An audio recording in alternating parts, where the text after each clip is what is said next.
Financial markets పై పట్టు సాధించాలనుకునే వాళ్ళు Revanth conduct చేసే వెబినార్ కోసం ఈ నెంబర్ కి కాల్ చేయండి. నమస్తే గిరిబాబు గారు. నమస్తే అండి సార్, గిరిబాబు గారు, ఇప్పుడు అంటే మ్యూచువల్ ఫండ్స్ ఇన్వెస్ట్మెంట్ విషయానికి వచ్చేటప్పటికి ఎలా ఉంటుందంటే, అంటే బిగినర్గా ఎవరైతే మ్యూచువల్ ఫండ్స్ ఇన్వెస్ట్మెంట్ స్టార్ట్ చేద్దాం అనుకుంటారో, సో ప్రతి ఒక్కరికి ఉన్న డౌట్ ఏంటంటే, అంటే ఒక ఎగ్జాంపుల్గా చెప్తాను. 15-15-15 రూల్ ఆఫ్ 15 ఫార్ములా ఉంది కదా. అంటే 15 సంవత్సరాల పాటు నెలకి 15,000 రూపాయలు 15% చొప్పున రిటర్న్స్ వేసుకుంటే 1 కోటిన్నర ఎంతో చేతికి వస్తుంది. 1 కోటి రూపాయలు 15 సంవత్సరాల తర్వాత అనుకుంటాం. సరే, మొత్తానికి ఇంకొక 6 నెలలకో 3 నెలలకో మొత్తానికి మనం అనుకున్న ఆ 15 ఇయర్స్ టెన్యూర్ కంప్లీట్ అయిపోయి 1 కోటి రూపాయలు మన చేతికి వస్తుంది అనుకునే సమయానికి మార్కెట్ క్రాష్ అయితే ఏంటి పరిస్థితి? మన 1 కోటి రూపాయలు మనకు వస్తాయా? మన 1 కోటి రూపాయలు ఎక్కడికి వెళ్ళిపోతాయి? Then who is accountable for that 1 crore? ఏంటి పరిస్థితి? అసలు మన డబ్బు మనకు వస్తుందంటారా ఏంటంటూ చాలామందికి అంటే మ్యూచువల్ ఫండ్స్కి సంబంధించి ఉన్న పెద్ద ప్రశ్న ఇది. సో మరి మీరేం చెప్తారు దీనికి? నా దగ్గరికి ఆల్మోస్ట్ ఎవ్రీడే ఒక 2-3 క్లయింట్స్ వస్తుంటారండి. దాదాపుగా వచ్చిన ప్రతి ఒక్కళ్ళు కూడా అడిగే క్వశ్చన్స్లో తప్పకుండా ఈ క్వశ్చన్ ఉంటుంది. నేను మీరు చెప్పినట్టు ఇన్వెస్ట్ చేస్తాను, ఒక 15 ఇయర్స్ ఉంటాను, ఉన్న తర్వాత 15 ఇయర్స్ తర్వాత మార్కెట్ పడిపోతే, మొత్తం కుప్పగూలిపోతే, నా డబ్బులన్నీ జీరో అయిపోతే, లేదా నా పెట్టిన పెట్టుబడి కూడా రాకపోతే అని ఇలా క్వశ్చన్స్ వేస్తూ ఉంటాను. సో వాళ్ళందరికీ నేను చెప్పే సమాధానం ఏంటంటే, మీరు మ్యూచువల్ ఫండ్స్లో ఇన్వెస్ట్ చేసినప్పుడు longer the period you invest, మీకు ఒక మార్జిన్ ఆఫ్ సేఫ్టీ అని ఒకటి వస్తుంది. Margin of safety. ఈ మార్జిన్ ఆఫ్ సేఫ్టీ ఏంటంటే, సపోజ్ ఇప్పుడు మీరు ఒక 15 ఇయర్స్ పాటు ఇన్వెస్ట్ చేస్తే, మీరు చెప్పినట్టు రూల్ 15 ప్రకారంగా ఒక 1 crore వచ్చింది అనుకుందాం.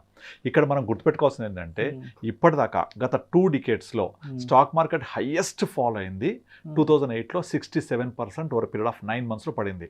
2008 జనవరి నుంచి 8 అక్టోబర్ వరకు 2008 అక్టోబర్ వరకు 67% మార్కెట్ పడితే, maximum average of mutual fund పడ్డాయి 40%. ఇది హైయెస్ట్. సెకండ్ బిగ్ ఫాల్ వచ్చేసి మనం 2020 కోవిడ్ టైంలో చూసాం. మార్చ్ కోవిడ్ టైంలో అప్పుడు స్టాక్ మార్కెట్ పడింది 39%.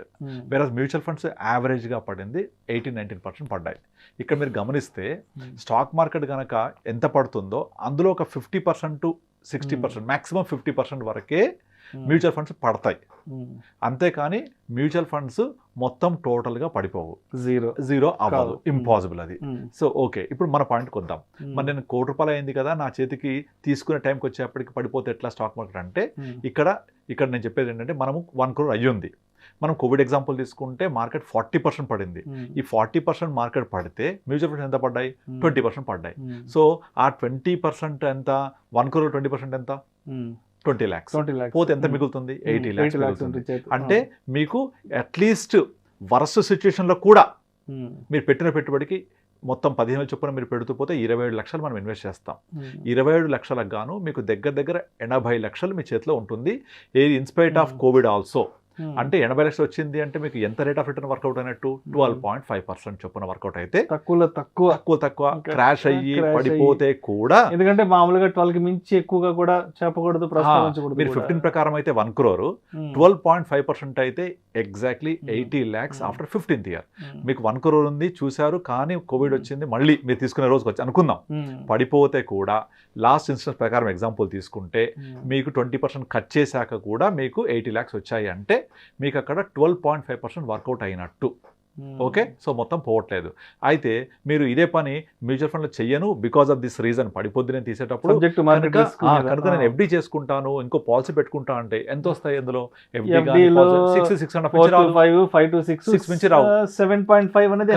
ఇక్కడ కోవిడ్ వచ్చి పడిపోయిన తర్వాత కూడా మీ 1 కోటి రూపాయల్లో 20% తీసేస్తే కూడా 80 లక్షలు ఉన్నాయి కదా. అంటే మీకు వర్కౌట్ అయిన రేట్ ఆఫ్ రిటర్న్ 12.5%. ఇది ఒకటి ఫస్ట్. నెంబర్ 2, ఇంకో రెండోది ఏంటంటే, స్టాక్ మార్కెట్ పడడం అనేది ఒకే రోజు జరగదు. There is a rule called lower circuit, upper circuit. Stock market కనుక ఒక రోజు 10% పడితే ఆ రోజు సర్క్యూట్ ఫిల్టర్స్ వచ్చేస్తాయి, ఆ ఫర్దర్గా ట్రేడింగ్ జరగదు. ఒక 1 hour పాటు జరగదు ట్రేడింగ్. ఫస్ట్ 10% పడితే మళ్ళీ ఏం చేస్తుంది? సెబీ ఒక 1 hour హాల్ట్ ఇచ్చి మళ్ళీ ఓపెన్ చేస్తుంది. ఓపెన్ చేస్తే మళ్ళీ 5% పడింది అనుకోండి, ఓపెన్ చేశాక కూడా పడితే ఆ రోజుకి మార్కెట్ క్లోజ్ అయిపోతుంది. ఇది కేవలం 2 సార్లే జరిగింది హిస్టరీ ఆఫ్ స్టాక్ మార్కెట్లో. ఒకటి 2004 మే, ఇది మన యూపీఏ గవర్నమెంట్ ఫస్ట్ టైం అప్పుడు. రెండోసారి వచ్చేసి 2009 UPA government second time form అయినప్పుడు. కోవిడ్ టైంలో కూడా మీకు లోవర్ సర్క్యూట్ వచ్చేసి మళ్ళీ ఓపెన్ అయిన తర్వాత పైకి వెళ్ళిపోయింది. కనుక మ్యాక్సిమం సర్క్యూట్ ఫిల్టర్స్ వల్ల ఒక రోజులో మార్కెట్స్ 15% మించి పడవు. That is rule. అంత పడిందంటే ఆ రోజుకి షట్ డౌన్ చేసేస్తారు. అదే జరిగింది అనుకుందాం. జరిగితే కూడా మీరు మ్యూచువల్ ఫండ్స్ అమ్మేయచ్చు. స్టాక్స్ అమ్మలేరు, బట్ ఫండ్స్ అమ్మేయచ్చు. ఆ రోజు వాల్యూ ప్రకారం మీ డబ్బులు మీకు వచ్చేస్తాయి. అంటే ఎంత పోతుంది? సర్క్యూట్ అయిపోయినా కూడా, పడిపోయినా కూడా, మార్కెట్ క్లోజ్ అయినా కూడా మీ మ్యూచువల్ ఫండ్స్ అమ్మేస్తే మీకు 15% లాస్ బయటికి వెళ్ళిపోతే మీ 1 crore 85 lakhs వచ్చిందా? సో మీకు మోర్ దెన్ 30% వర్కౌట్ అయిందా? అది రెండోది. ఈ లోవర్ సర్క్యూట్ అప్పర్ సర్క్యూట్ హిస్టరీలో 2 సార్లు జరిగింది. దాదాపుగా ఏం జరుగుద్ది అంటే మార్కెట్ పడుతున్నప్పుడు కంటిన్యూస్గా పడుతూ ఉంటుంది. మార్కెట్ అంటే ఓవర్ పీరియడ్ ఆఫ్ టైం పడుద్ది అని అర్థం. పడుతున్న మనకు అర్థమవుతుంది కదా, మార్కెట్ పడుతోంది, కొంచెం పరిస్థితి బాగాలేదని. ఒక 5% 10% మార్కెట్ పడగానే మనం తీసేసుకోవచ్చు. అంటే ఫస్ట్ ఫిల్టర్ వచ్చేసి లోవర్ సర్క్యూట్ 15%, సెకండ్ ఫిల్టర్ వచ్చేసి over period of time market పడుతున్నప్పుడు మన డబ్బులు మనం తీసేసుకోవాలి. తీసేసుకుంటే అప్పుడు ఈ ప్రాబ్లం ఉండదు. మూడోది, సపోజ్ ఇప్పుడు మీ గోల్ కనుక ఒక 10 yearsకో 5 yearsకో లేదా 15 yearsకో గోల్ పెట్టుకొని మనం ఇన్వెస్ట్ చేస్తున్నాం, రైట్? మన గోల్ రీచ్ అవ్వడానికి 1 to 2 years ముందే మీ మనీ అంతా కూడా డెట్ ఫండ్స్కి మూవ్ చేసేసుకోవచ్చు. డెట్ ఫండ్స్కి మూవ్ చేసేసుకుంటే ఆ డెట్ ఫండ్స్లో ఉన్నప్పుడు మార్కెట్ పడ్డా మనది ఇంపాక్ట్ ఉండదు. కాబట్టి మన గోల్ మనం రీచ్ అయిపోయినప్పుడు మనకు అనుకున్న డబ్బులు అనుకున్న విధంగా వస్తాయి. అర్థమవుతుంది ఇది? అంటే మన గోల్ రీచ్ అవ్వడానికి ముందే 6 months 1 year ముందే మనం అంతా కూడా డెట్ ఫండ్స్ లేదా బ్యాలెన్స్ ఫండ్లో మూవ్ చేసేసుకుంటే మనం గోల్ రీచ్ అయినప్పుడు ఈ డబ్బులని విత్డ్రా చేసుకోవచ్చు.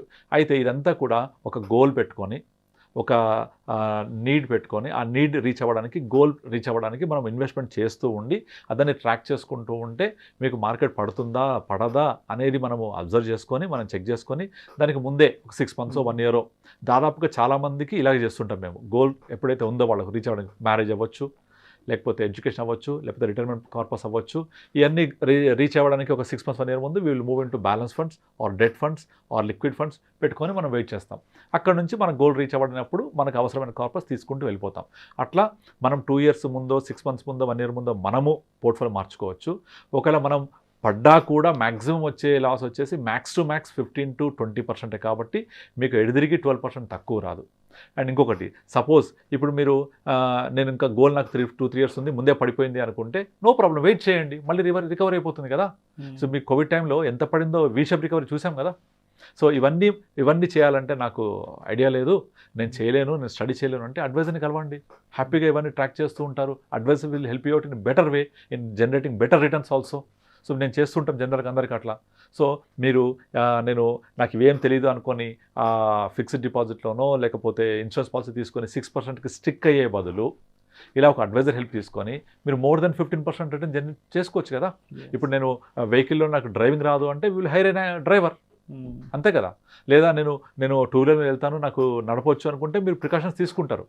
హెల్మెట్ పెట్టుకుంటారు, 40 స్పీడ్లో వెళ్తారు, లెఫ్ట్ సైడ్ వెళ్తారు, బండి కండిషన్లో ఉంటుంది, ఫ్యూయల్ ఉంటుంది, ఇలా ఇవన్నీ ప్రికాషన్స్తో వెళ్తాం. అలాగే మనం కూడా ప్రికాషన్స్ తీసుకోవాలి. తీసుకుంటే మీ కార్పస్ని అనుకున్న విధంగా రీచ్ అవ్వచ్చు. అయితే ఈ కార్పస్ ప్రికాషన్స్ ఇవన్నీ కూడా నాకు తెలియదు అనుకుంటే advisors are there to help you out. అలా అడ్వైజర్ ద్వారా వెళ్తే డెఫినెట్లీ మీరు అనుకున్న విధంగా గోల్ రీచ్ అవుతారు, మీరు అనుకున్న విధంగా రేట్ ఆఫ్ రిటర్న్ రీచ్ అవుతారు. కనుక ఇప్పుడు ప్రజెంట్ సిచ్యుయేషన్లో ఒక 20 years బ్యాక్ అనుకోండి, ఇవన్నీ అవసరం లేదు. మీకు ఫిక్స్డ్ డిపాజిట్ కోఆపరేటివ్ బ్యాంకులు 15% అబోవ్ ఇచ్చేవి, ఎన్బిఎఫ్సిలు 18% పైన ఇచ్చేవి, శ్రీరాము లేకపోతే ఇంకా బజాజు లేకపోతే ఇంకా కొన్ని ఎన్బిఎఫ్సిలు, తర్వాత ప్రైవేట్ కోఆపరేటివ్ బ్యాంక్స్ వచ్చేసి 15% ఇచ్చేవి. పిఎస్సి బ్యాంకులు కూడా డబుల్ డిజిట్ ఇచ్చే రిటర్న్స్ ఉన్నాయి 10 ఏళ్ల క్రితం. కనుక హ్యాపీగా ఇన్వెస్ట్ చేసుకునే వాళ్ళు ఎఫ్డీలలో. ఇప్పుడు ఎకానమీ గ్రో అవుతున్నప్పుడు ఇంట్రెస్ట్ రేట్స్ తగ్గిపోతాయి కదా. తగ్గినప్పుడు నాకు desired rate of return which is 12-15%, అంటే ఇన్ఫ్లేషన్ బీటెడ్ రిటర్న్ రావాలి, ఇన్ఫ్లేషన్ బీట్ చేయాలి, అంతకంటే కొంచెం ఎక్కువ రావాలి, అంటే 12-15% కైండ్ ఆఫ్ రిటర్న్. ఇది రావాలి అంటే ఒక్క మ్యూచువల్ ఫండ్స్లోనే సాధ్యం. అది మరి ఆ మ్యూచువల్ ఫండ్స్ సాధ్యమైనప్పుడు ఇటువంటి ప్రాబ్లమ్స్, మార్కెట్ పడిపోతుంది, నేను తీసేటప్పుడు పడిపోతుంది, నా చేతికి వస్తాయా అనుకున్నప్పుడు అడ్వైస్ ద్వారా వెళ్ళడం వల్ల ఎట్టి పరిస్థితుల్లో మీరు అనుకునే విధంగా రిటర్న్స్ వచ్చేస్తాయి మీకు. ఇటువంటి స్టెప్స్ తీసుకోవడం వల్ల కూడా జరుగుతాయి. నేను చేయలేకపోతే అడ్వైజర్ వెళ్ళండి. సో మా దగ్గరికి రావచ్చు, మేము హెల్ప్ చేస్తూ ఉంటాం. సో అట్లా మనం హ్యాపీగా మనకు కావాల్సిన రిటర్న్స్ మనం అచీవ్ చేయొచ్చు సక్సెస్ఫుల్గా. రైట్. సో మొత్తానికి మనం అనుకున్న ఫినాన్షియల్ గోల్ ఏదైతే ఉందో, లాంగ్ టర్మ్ గోల్, ఒకవేళ మార్కెట్ పడ్డా కూడా ఒక 20% లాస్ అయినా 80% మనకి అమౌంట్ వస్తుంది. విచ్ ఇస్ ఈక్వల్ లేదంటే డెట్ ఫండ్స్ లాంటి వాటిలో మూవ్ చేసుకుంటే ఏ ఇబ్బంది కూడా లేదంటారు. ఎస్. Right right. అంటే ఇప్పుడు సపోజ్ ఏదైనా నేను యాక్సిడెంట్ అవుతుంది అని అవకాశం ఉంటే ప్రికాషన్స్ తీసుకుంటాం కదా. ఇప్పుడు మీకు కార్లో వెళ్ళేటప్పుడు మనము ఇవి దాని ఏమంటారు ఎయిర్ బ్యాగ్స్ ఎందుకు ఉంటాయి? ఏదైనా యాక్సిడెంట్ అయితే సేఫ్ చేయడానికి కదా. కనుక there are so many precautions also. ఆ ప్రికాషన్స్ తీసుకుంటే ఏ ప్రాబ్లం ఉండదు. అందుకే ఇప్పుడు ఈ మధ్య కాలం చూసి చాలా మంది మ్యూచువల్ ఫండ్స్ ఎస్ఐపి గురించి అడుగుతున్నారు. ఎస్ఐపి అనేది ఒక ప్రోడక్ట్ అయిపోయింది. ఇప్పుడు నాకు మ్యూచువల్ ఫండ్స్ వద్దు, రిస్క్ అంటున్నారు, కానీ ఎస్ఐపి కావాలి అలా అడుగుతుంటారు. SIP has become a product now. ఎందుకు అంటే దానివల్లనే. సో ఆ మ్యూచువల్ ఫండ్స్లో ఉండే రిస్క్ నాకు వద్దు, కానీ ఎస్ఐపి కావాలి అనే రేంజ్కి వచ్చిందంటే అర్థమవుతుంది అందరికీ. సో ఈ అర్థమైనప్పుడు ఇటువంటి ప్రాబ్లమ్స్ని ఓవర్కమ్ అవ్వాలి అంటే better you meet an advisor. దీనివల్ల ఏం ప్రాబ్లం లేదు. మీకు మాక్సిమం ఎక్స్పెన్స్ రేషియోలో 0.7 నుంచి 1% ఉంటుంది. ఆ 1% ఎక్స్పెన్స్ రేషియో అనేది నథింగ్. అది మీకు ఎంత ఆల్ఫా జనరేట్ చేసినప్పుడు. Thank you sir. Thank you so much. Thank you అండి.